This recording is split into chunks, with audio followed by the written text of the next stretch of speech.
ಕೆಂಡ ಸಂಪಿಗೆ ನಮ್ಮ ಕೆಂಡ ಸಂಪಿಗೆ ಸೇವೆ ಮಾಡೋ ನಿಟ್ಟಿನಲ್ಲಿ ಮುಂಡ ಮುಂಡ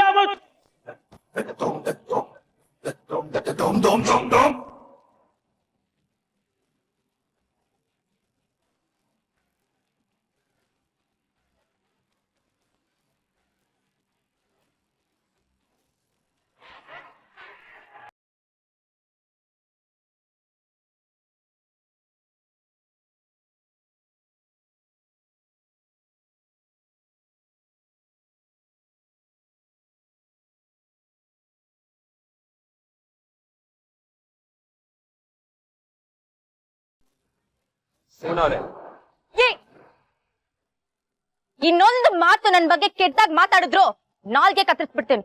ಅಬ್ಬಬ್ಬಬ್ಬಬ್ಬಬ್ಬ ಕತ್ತರಿಸ್ಬಿಡ್ತೀಯ ನೀನ್ ಕತ್ತರಿಸೋ ಗಂಟ ನಾನೇನ್ ಕಣ್ ಮುಚ್ಕೊಂಡಿರ್ತೀನಿ ಅಂತ ಅನ್ಕೊಂಡಿದ್ಯಾ ನಮ್ಮಿ? ಈಗೇನ್ ತಪ್ಪಂದೆ ಅಂತ ನೀನ್ ನನ್ನಲ್ಗೆ ಕತ್ತರಿಸ್ತೀಯ? ನಾನೇನ್ ಸುಳ್ಳ ಹೇಳ್ದೆ?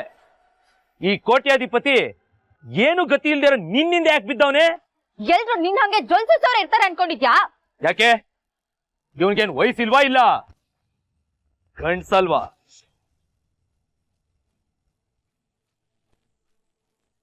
ಕಾಶಿ ಮುಗಿಸ್ಬಿಟ್ಟಿನಿ ಇವತ್ತು. ಸಾಕ್ ಸುಮ್ನಿರ ರಾಮಯ್ಯ. ಅಲ್ಲ ನನ್ನ ಮಗಳನ್ನ ಬೀದಿಲಿ ಹೋಗೋ ಕೂಲಿಯವನಿಗೆ ಬೇಕಾದ್ರೂ ಕೊಡ್ತೀನಿ ಅಂತಿದ್ದೆ, ಈಗ ಕಾರ್ಪೊರೇಟರ್ಗೆ ಸ್ಕೆಚ್ಚಾ? ಸುಮ್ಮಿ ನಮ್ಮ ಅಮ್ಮನ್ ತವ ಸಾಲ ತಕ್ಕೊಬೇಕಾದ್ರೆ ನಾನ್ ಬೇಕಾಯ್ತು, ಆದ್ರೆ ಈಗ ಕೋಟ್ಯಾಧೀಶ್ವರ ಬಂದ ತಕ್ಷಣ ನಾನ್ ಬ್ಯಾಡ್ವಾಯ್ತು ಅಲ್ವಾ? ಅಂದ್ರೆ ಏನಮ್ಮಿ ಅರ್ಥ? ನಿನ್ಗೆ ಗಂಡಂಗಿಂತ ಶ್ರೀಮಂತಿಕೆ ತಾನೇ ಬೇಕು?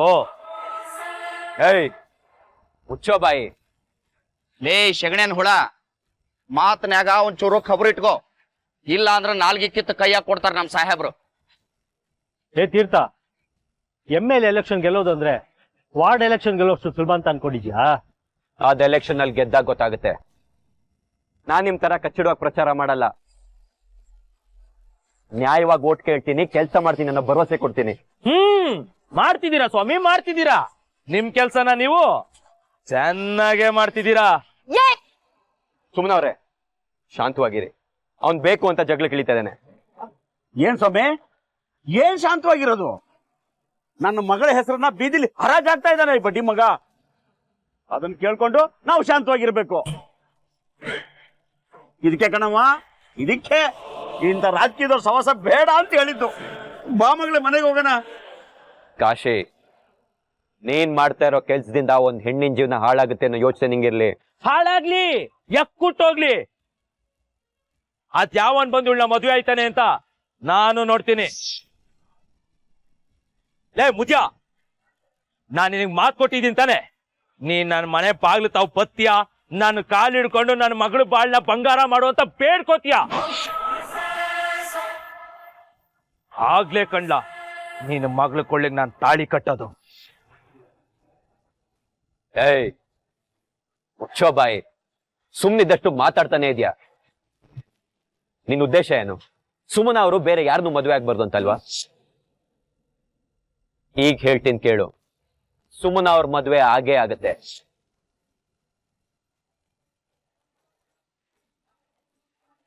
ಜೋರಾಗೆ ಆಗತ್ತೆ.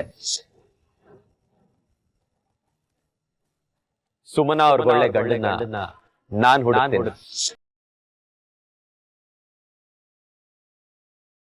ಸಾವಿರ ಜನರ ಎದುರು ನಾನು ಮಾಡುತ್ತಿರೋ ಸಾಮೂಹಿಕ ಮದುವೆಲೆ ಸುಮನ ಅವ್ರ ಮದುವೆನೂ ಮಾಡಿಸ್ತೀನಿ.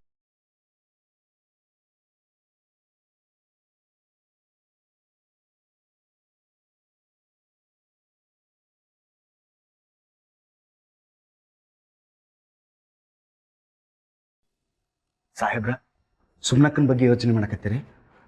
ಹೌದು ಚಿಟ್ಟೆ, ನಾನೇನೋ ಆವೇಶದಲ್ಲಿ ದುಡುಕ್ ಮಾತಾಡ್ಬಿಟ್ಟೆ. ಆದ್ರೆ ಸುಮನವ್ರ ಹತ್ರ ಒಂದು ಅಭಿಪ್ರಾಯನೂ ತಗೊಳ್ಳಿಲ್ಲ. ನಾನ್ಯಾಕೋ ತಪ್ಪು ಮಾಡ್ಬಿಟ್ಟೆ ಅಂತ ಅನಿಸ್ತಾ ಇದೆ. ನಂಗೆ ಗೊತ್ತ್ರಿ, ಇದು ನಿಮ್ಮ ತಲೆ ಕೊರೆಕತ್ತಿತ್ತು ಅಂತ. ಈ ವಿಚಾರ ಕೇಳಿದಾಗ ನನಗೂ ಆಕಾಶ ತಲೆ ಮೇಲೆ ಬಿದ್ದಂಗಾತು. ಸುಮನಕ್ಕನ ಒಂದು ಮಾತು ಕೇಳಿಲ್ಲ. ರಾಜೇಶನ್ ಸಾವಿನ ನೋವು ಇನ್ನೂ ದೂರ ಆಗಿಲ್ಲ. ಇಷ್ಟು ದುಃಖ ಇಟ್ಕೊಂಡು ಸುಮನಕ್ಕ ಲಗ್ನ ಹೆಂಗೆ ಒಪ್ಕೋತಾಳ್ರಿ? ಒಪ್ಪಂಗಿಲ್ಲ. ನೀವು ಮಾತಾಡ್ತಿರ್ಬೇಕಾದ್ರೆ ಆಕೆ ಮಾರಿ ನೋಡಿದ್ನಿ. ಸಾಹೇಬ್ರ, ಆಕೆಗೆ ಈ ಲಗ್ನ ಒಪ್ಪಿಗೆ ಇಲ್ಲ ಅಂತ ಕಾಣಿಸ್ತದ. ಇಲ್ಲ ಕಣೋ ರಾಜೇಶ, ನನ್ನಿಂದ ಆಗಲ್ಲ. ನನಗೆ ಈ ಮದ್ವೆ ಬೇಡ. ಯಾಕವ್ವ, ಕಷ್ಟ ಆಯ್ತೇನವ್ವ? ಹೌದಪ್ಪ, ಕೌನ್ಸಿಲರ್ ಸಾಹೇಬ್ರು ನನ್ನನ್ನು ಇಕ್ಕಟ್ಟಲ್ಲಿ ಸಿಕ್ಕಾಕ್ಸ್ಬಿಟ್ರು. ನನ್ನನ್ನು ಒಂದ್ ಮಾತು ವಿಚಾರಿಸ್ದೆ ಆ ಕಾಶಿ ಮುಂದೆ ಹಾಗೆ ಮಾತು ಕೊಡಬಾರ್ದಾಗಿತ್ತು. ನೀನ್ ಹೇಳೋದೇನೋ ಸರಿ ಕಣವ. ಆ ಕಾಶಿ ಮಾಡಿದ ಹುಚ್ಚಾಟಕ್ಕೆ ಅವ್ರು ಇನ್ನೇನು ಉತ್ತರ ಕೊಡ್ಬೇಕಾಗಿತ್ತಲ್ಲಿ? ಅದಕ್ಕೆ ಉತ್ತರ ನನ್ನ ಮದ್ವೆ ಅಲ್ಲಪ್ಪ. ಇಲ್ಲ, ನನ್ನಿಂದ ಆಗಲ್ಲ. ನನ್ನ ತಮ್ಮನ್ ಕಳ್ಕೊಂಡು ಇನ್ನೂ ಒಂದು ವಾರನೂ ಆಗಿಲ್ಲ, ಆಗ್ಲೇ ಮದ್ವೆ ಅಂದ್ರೆ ಹೇಗಪ್ಪ? ನಾನು ಇದಕ್ಕೊಪ್ಪಲ್ಲ. ನಾಳೆ ಬೆಳಗ್ಗೆನೆ ಕೌನ್ಸಿಲರ್ ಸಾಹೇಬ್ರ ಹತ್ರ ಹೋಗ್ತೀನಿ. ನನಗೆ ಈ ಮದ್ವೆ ಬೇಡ ಅಂತ ಹೇಳ್ತೀನಿ ಅಷ್ಟೇ. ಅಕ್ಕ ಅಕ್ಕ ಯಾರು ಬಂದಿದ್ದಾರೆ ನೋಡು.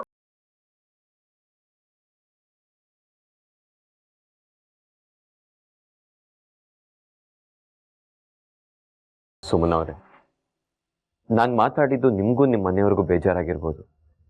ನಾನು ಮಾತಾಡಿದ ತಪ್ಪು ಅಂತೂ ಅನ್ಸಿರ್ಬೋದು. ಆದರೆ ನನ್ನ ದೃಷ್ಟಿಲಿ ನಾನು ಸರಿಯಾಗಿರೋದನ್ನೇ ಮಾಡಿದ್ದೀನಿ. ಹೌದು, ಹಾಗೆ ಸವಾಲು ಹಾಕೋದಕ್ಕೂ ಮೊದಲು ನಾನು ನಿಮ್ಮ ಅಭಿಪ್ರಾಯ ತಿಳ್ಕೋಬೇಕಾಗಿತ್ತು, ನಿಮ್ಮ ಒಪ್ಪಿಗೆ ಪಡಿಬೇಕಾಗಿತ್ತು. ಆವೇಶದಲ್ಲಿ ಏನೇನೋ ಮಾತಾಡ್ಬಿಟ್ಟೆ. ಅದಕ್ಕೆ ಕಾರಣ ಆ ಕಾಶಿ ನಿಮ್ಮಂಥವ್ರ ಬಗ್ಗೆ ಅಪಪ್ರಚಾರ ಮಾಡಿದ್ದು. ನಿಮ್ಮ ಬಗ್ಗೆ ಕೆಟ್ಟದಾಗಿ ಮಾತಾಡಿದಾಗ ನಂಗೆ ಕೇಳಕ್ಕಾಗ್ಲಿಲ್ಲ, ಅದಕ್ಕೆ ಹಾಗೆ ಮಾತಾಡ್ದೆ. ಕಾಶಿ ಬಗ್ಗೆ ಕಾಲೋನಿಗೆ ಎಲ್ರಿಗೂ ಗೊತ್ತಿದೆ ಸಾಹೇಬ್ರೆ. ಅವನ್ ಮಾತನ್ನ ಯಾರು ಗಂಭೀರವಾಗಿ ತಗೊಳ್ಳಲ್ಲ. ಸುಮನಕ್ಕ ಈಗ ತಗೊಳಂಗಿಲ್ಲ, ಅದನ್ನ ನಾ ಒಪ್ತೇನೆ. ಆದ್ರೆ ಒಂದು ಸುಳ್ಳನ್ನ 1000 ಸಲ ಒತ್ತಿ ಒತ್ತಿ ಹೇಳಿದ್ರ ಆ ಸುಳ್ಳು ಸಹಿತ ಕರೆ ಆಕತಿ, ಮರಿಬೇಡ. ಸುಮ್ನಿ, ಕಂಕಣ್ ಭಾಗ್ಯ ಕೂಡ್ ಬಂದ್ರೇನೆ ಮದ್ವೆ ಆಗೋದು ಅಂತಾರೆ. ನಿನಗೆ ಕೂಡ್ ಬಂದಿದೆ ಅಂತ ಅನ್ಸುತ್ತೆ, ಒಪ್ಕೊಂಡ್ಬಿಡವಾ. ಸೂತ್ಕದ್ ಮನೆಯಲ್ಲಿ ಸಂತೋಷ ಉಕ್ಕಿ ಅರಿಲಿ ಅಂತಾನೆ ವರ್ಷದೊಳಗೆ ಮದ್ವೆ ಮಾಡ್ಬೇಕು ಅಂತಾರೆ. ಕೌನ್ಸಿಲರ್ ಸಾಹೇಬ್ರು ತಗೊಂಡಿರೋ ನಿರ್ಧಾರ ಸರಿಯಾಗೇ ಇದೆ ಸುಮ್ಮಿ.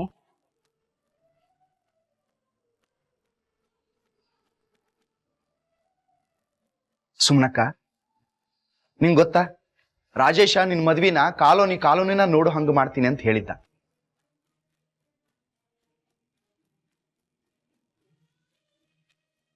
ನೀ ಈಗ ಮದ್ವಿಗೆ ಒಪ್ಕೊಂಡ್ರ ಅವಂಗೂ ಖುಷಿ ಆಕತಿ. ಒಪ್ಕೊಂಡ್ಬಿಡಲ್ಲ? ಬಲವಂತ ಇಲ್ಲ ಸುಮನ್ ಅವರೇ, ಆದ್ರೆ ರಾಜೇಶನ್ ಎಲ್ಲ ಕನಸುಗಳನ್ನ ನಾನು ನೆನ್ಪು ಮಾಡ್ತೀನಿ. ಅದ್ ನನ್ನ ಕರ್ತವ್ಯ. ಈಗ ನೀವು ಒಪ್ಪಿಲ್ಲ ಅಂದ್ರೂ ನನಗೇನು ಬೇಜಾರಿಲ್ಲ, ಆದ್ರೆ ಮುಂದೆ ನಿಮ್ಮ ಮದುವೆ ಸಂಪೂರ್ಣ ಜವಾಬ್ದಾರಿ ನಂದಾಗಿರುತ್ತೆ. ನನ್ನ ಆತಂಕ ಒಂದೇ, ಈಗ ರಾಜೇಶನೂ ಇಲ್ಲ, ಆ ಕಾಶಿ ಬಂದು ನಿಮ್ಗೇನಾದ್ರು ತೊಂದರೆ ಮಾಡಿದ್ರೆ ಅಂತ. ಹೌದು ಕಣೆ ಸುಮ್ಮಿ, ಯಾರು ಇಲ್ದಂಗ್ ಮನೆಗ್ ನುಗ್ಗಿ ನಿನ್ ಬಗ್ಗೆ ಅಪಪ್ರಚಾರ ಮಾಡ್ದೋನ್ ಅವನು. ನಾಳೆ ಬಂದ್ ಹೋಗಿ ಇನ್ನೊಂದಾದ್ರೆ ಏನೇ ಮಾಡ್ತೀಯಾ? ಮಾನಕ್ಕಿಂತ ದೊಡ್ಡದು ಯಾವುದೂ ಇಲ್ಲ ಸುಮಿ.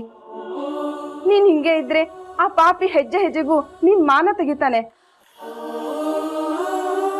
ಅದೇ ನಿನ್ ಮದ್ವೆ ಆದ್ರೆ ನಿನ್ ಗಂಡನ್ ಗಂಜಿ ತೆಪ್ಪಗಿರ್ತಾನೆ, ನಿನ್ ಆಸೆ ಬಿಡ್ತಾನೆ ಸುಮ್ಮಿ. ಉಳ್ಕಣವ ಸುಮ್ಮನೆ, ಇವ್ರು ಹೇಳೋದೆಲ್ಲ ಸರಿಯಾಗೈತೆ. ನೀನು ಆ ಪಾಪಿಯಿಂದ ಮುಕ್ತಿ ಪಡಿಬೇಕು ಅಂದ್ರೆ ನೀನು ಮದುವೆ ಮಾಡ್ಕೊಂಡು ಗಂಡನ ಮನ್ಗೆ ಹೋಗೋದೇ ಸರಿ ಕಣವ.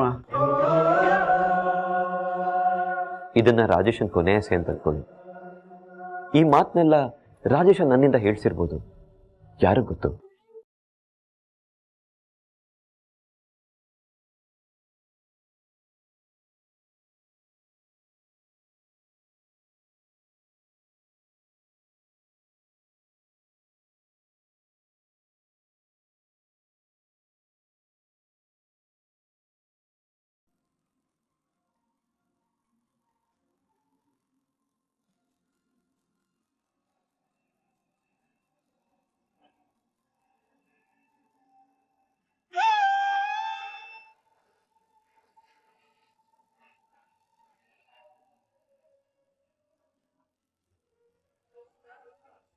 ನೀವೆಲ್ರೂ ಹೇಗೆ ಹೇಳ್ತಿರೋ ಹಾಗೆ ಹಾಗೆ ನನ್ ಮದ್ವೆ ಆಗ್ತೀನಿ.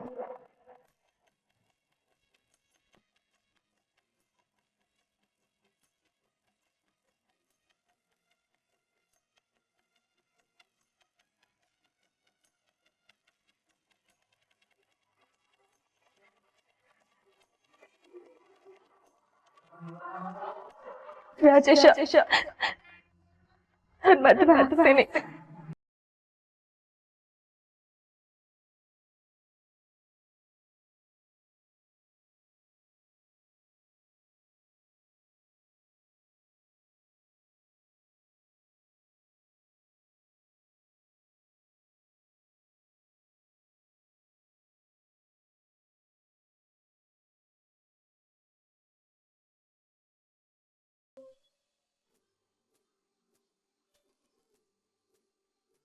ಪದ್ದು ಪದ್ದು ಬಂದೆ. 500 ಹೇಳಿದ್ಯಾ ತಾನೆ? ಆಮೇಲೆ ಕಾನುಗ್ರ, ಚೈನು, ಮಾಂಗಲಿ ಚೈನು ಎಲ್ಲ ತಂದಿಟ್ಕೊಂಡಿದ್ಯಾ ತಾನೆ? ಯಾಕೆ ನೀವ್ ಇನ್ನೊಂದ್ ಮದ್ವೆ ಮಾಡ್ಕೋತಿದ್ದೀರಾ? ಯಾಕೆ ಹಿಂಗ್ ಕೇಳ್ತಾ ಇದ್ಯಾ? ಮತ್ತೆ ಇದನ್ನೆಲ್ಲ ಯಾರಿಗ್ ಕೇಳ್ತಾ ಇದ್ದೀರಾ? ಪಾರ್ಥನ್ ಮದುವೆಗೆ ಕಡೆ. ಅಯ್ಯೋ ರಾಮ, ಅವನು ಪಾರ್ಥ ಅಲ್ಲರಿ ತೀರ್ಥ. ಓ ತೀರ್ಥ. ಇದು ಮದ್ವೆ ಅಲ್ಲ, ನಿಶ್ಚಿತಾರ್ಥ. ನಿಶ್ಚಿತಾರ್ಥ ನಿಶ್ಚಿತಾರ್ಥ. ಅಪ್ಪ ನನ್ನ ಹೆಸರಾದ್ರೂ ನೆನಪಿದೆ ತಾನೆ? ಆಹಾ, ಏನ್ ಕೇಳ್ಬಿಟ್ಟು ಜ್ಯೇಷ್ಠ ಪುತ್ರ ನನ್ನ ಮಗನೇ. ಸೀತಾರಾಮ, ಮದುವೆ ಎಂಗೇಜ್ಮೆಂಟ್ ಇಂದ ಎಲ್ಲಾ ಕೆಲಸಗಳನ್ನ ನೀನು ನೀನ್ ಹೆಂಡತಿನೇ ಮಾಡ್ಬೇಕು. ನಮ್ಮ ಮೇಲೆ ಯಾವ ಜವಾಬ್ದಾರಿನೂ ಹಾಕ್ಬೇಡ. ಸರಿ ಬಿಡಪ್ಪ. ಬಾರಕಿನ. ಹೌದಾ? ಓ ಶಾಂತ ಬಂದ ಕಡೆ. ಬಾರಯ್ಯ, ಬಾಬಾ. ಚೆನ್ನಾಗಿದ್ಯಾ? Very good.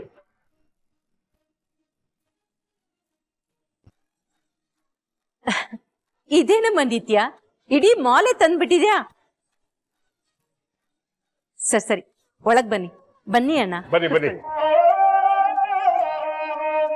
ನಿತ್ಯ, ಸದ್ಯಕ್ಕಿರೋದು ಎಂಗೇಜ್ಮೆಂಟು. ಮನೆಗ್ ಶಿಫ್ಟ್ ಆಗೋ ಪ್ಲಾನ್ ಏನಿಲ್ಲ ತಾನೆ? ಇಲ್ಲ ಅಕ್ಕ, ಎಂಗೇಜ್ಮೆಂಟ್ಗೆ ಮನೆಯವ್ರು ಎಲ್ರಿಗೂ ಬಟ್ಟೆ ತರಬೇಕು ಅಂತ ಅನ್ಕೊಂಡೆ. ನಾನ್ ನಿಮ್ಮನ್ನೆಲ್ಲ ಅರ್ಥ ಮಾಡ್ಕೊಂಡಿರೋ ಹಾಗೆ ನಿಮ್ಗೆಲ್ಲ ಏನೇನ್ ಇಷ್ಟ ಆಗ್ಬೋದು ಅಂತ ಗೆಸ್ ಮಾಡಿ ತಂದಿದ್ದೀನಿ. ನಿಮ್ಗೆಲ್ಲ ಇಷ್ಟ ಆಗುತ್ತೋ ಇಲ್ವೋ ಗೊತ್ತಿಲ್ಲ. ಜಾನು, ಈ ಗೌನ್ ನಿನ್ಗೆ. ವಾವ್, ಗೌನಾ? I love it. Oh, trendy ಆಗಿದೆ. ಡಿಸೈನರ್ ಗೌನ್ ಅಲ್ವಾ? ಅದ್ರಲ್ಲೂ dark colour, my favourite colour. Thank you so much. ಅದಕ್ಕೆ ಅಬ್ಬಾ, ಒಬ್ರಿಗಾದ್ರೂ ಇಷ್ಟ ಆಯ್ತಲ್ಲ. ಸುಭಾಷ್, ಇದು ನಿಮ್ಗೆ.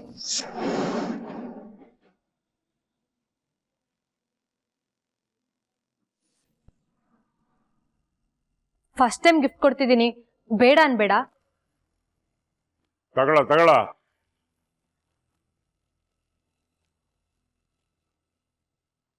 ಚೆನ್ನಾಗಿದೆ, thank you.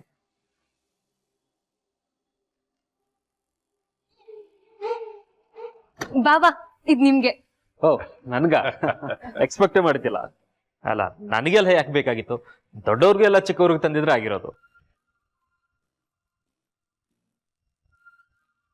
Anyway, it's good, nice colour. Thank you. ಅತ್ತೆ, ಮಾವ, ನಿಮಗೆ ರೇಷ್ಮೆ ಸೀರೆ, ನಿಮಗೆ ರೇಷ್ಮೆ ಪಂಚೆ ಮತ್ತೆ ಶಲ್ಯ. Wow, fantastic.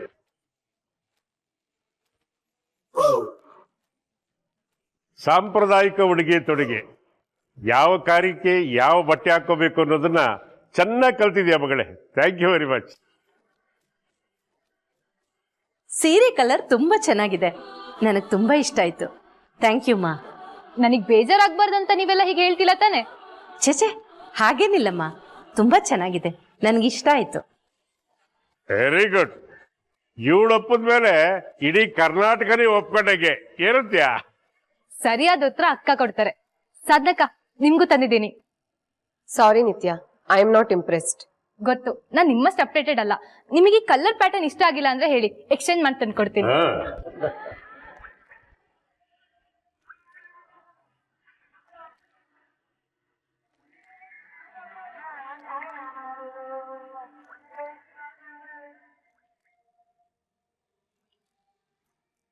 Wow, surprising. ನನಗೆ ಆಶ್ಚರ್ಯ ಆಗ್ತಿದೆ ನಿತ್ಯ. ಇದುವರೆಗೂ ನಾನು ನಿನ್ ಜೊತೆ ಸರಿಯಾಗಿ ಮಾತಾಡಿಲ್ಲ, ಆದ್ರೂ ನನ್ನ ಟೇಸ್ಟ್ ಅನ್ನ ಅರ್ಥ ಮಾಡ್ಕೊಂಡಿದ್ಯಾ? ಇಂಪ್ರೆಸಿವ್. ಕಲರ್ ಕೂಡ ಇಷ್ಟ ಆಯ್ತು ನನಗೆ. Thank you. ಥ್ಯಾಂಕ್ ಯು ಅಕ್ಕ. ಆದ್ರೆ ನಂದು ಒಂದೇ ಒಂದು ರಿಕ್ವೆಸ್ಟು, ನೀವು ನನ್ನ ಬಗ್ಗೆ ಮನ್ಸಲ್ಲಿ ಏನು ಇಟ್ಕೊಳ್ದೆ ನನ್ನ ತಂಗಿ ಅಂತ ಅಕ್ಸೆಪ್ಟ್ ಮಾಡಬೇಕು. ನಿನ್ನ ಆಟಿಟ್ಯೂಡ್ ನನ್ನ ಹತ್ರ ಹೀಗೆ ಇದ್ರೆ ನಿನಗೆ ಪ್ರೀತಿ ಸಿಗುತ್ತೆ.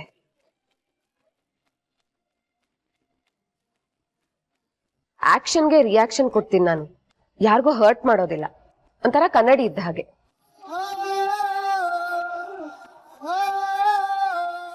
ನಿತ್ಯ ಚಿಕ್ಕಿ ನನ್ನನ್ ಮರ್ತ ತಂದಿಲ್ಲ, ಎಲ್ರಿಗೂ ತಂದಿದ್ದೀರಾ, ನನ್ನ ಮರ್ತ್ಬಿಟ್ಟ?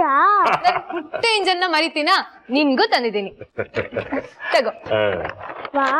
Thank you. Very good.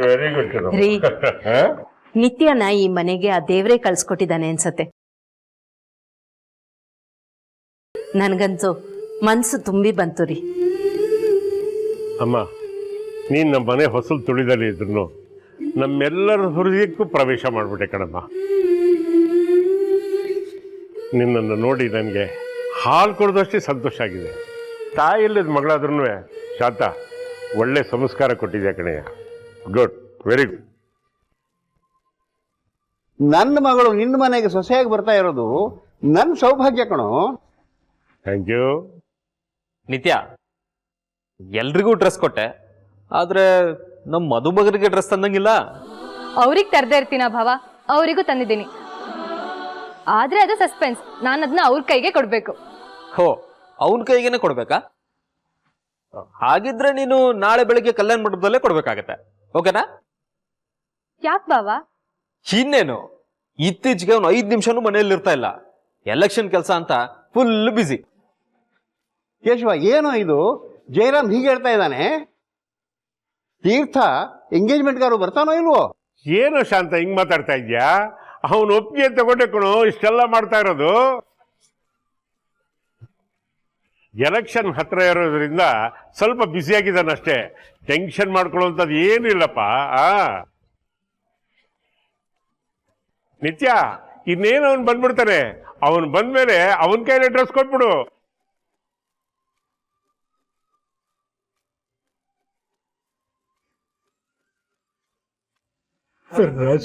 ರಾಜಕೀಯ ಅಂತ ಅಲ್ದಾಡಿ ನನ್ನ ಮಗ ಅದರಿಂದನೇ ಎಲ್ಲಿ ಜೀವನ ಕಳ್ಕೊಂಡ್ಬಿಡ್ತಾನೋ ಅನ್ಕಂಡೆ.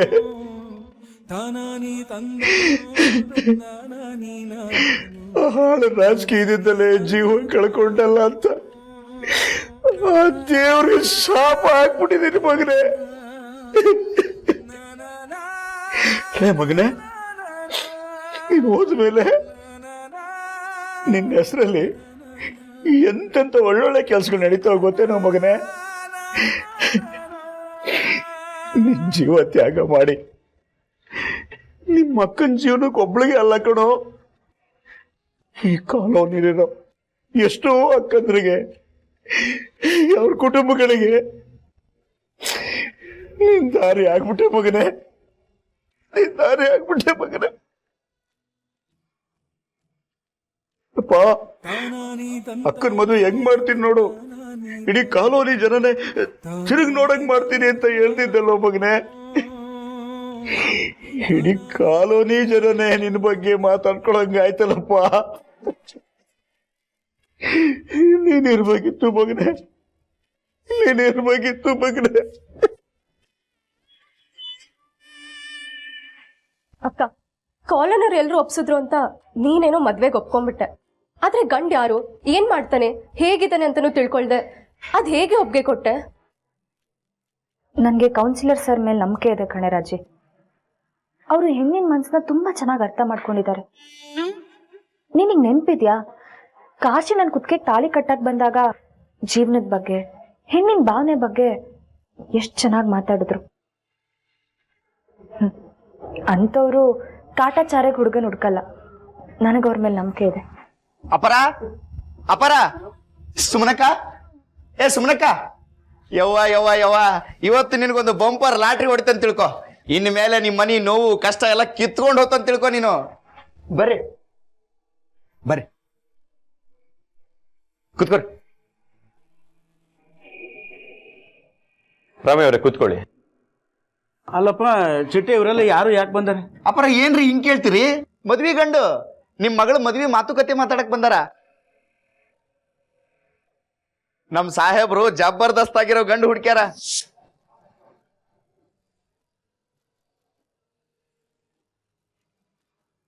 ರಾಮಯ್ಯ ಅವರೇ, ಹುಡುಗನ ಹೆಸರು ವಿಶ್ವಾಸ್ ಅಂತ, 27 ವರ್ಷ, ಸರ್ಕಾರಿ ನೌಕರಿ, ತಿಂಗಳಿಗೆ 42,000 ಸಂಬಳ. ಅದು ಇದು ಅಂತ ಕಟ್ಟಾಗಿ ಕೈಗೆ 37,000 ಬರುತ್ತೆ. ಇರೋದಕ್ಕೆ ಡಬಲ್ ಬೆಡ್ರೂಮ್ ಸ್ವಂತ ಮನೆ ಇದೆ, ಓಡಾಡೋದಕ್ಕೆ ಬೈಕ್ ಇದೆ, ಊರಲ್ಲಿ 10 ಎಕರೆ ನೀರಾವರಿ ಜಮೀನಿದೆ. ಏನಿಲ್ಲ ಅಂದ್ರೂ ವರ್ಷಕ್ಕೆ 5-6 ಲಕ್ಷ ವರಮಾನ ಬರುತ್ತೆ. ತಂದೆ ತಾಯಿಗೆ ಒಬ್ಬನೇ ಮಗ.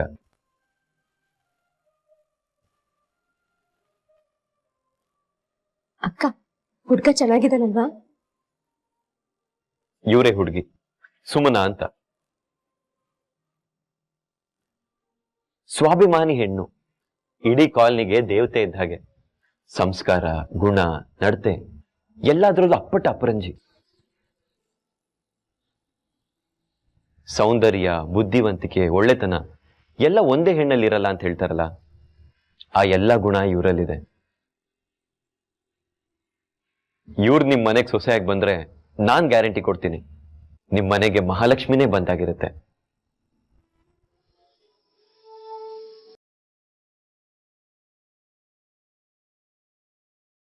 ವಿಶ್ವಾಸ್, ಹುಡುಗಿ ನಿಮ್ಗೊಪ್ಗೆನಾ? ಹಾ ಸರ್, ನನಗೊಪ್ಪಿಗೆ.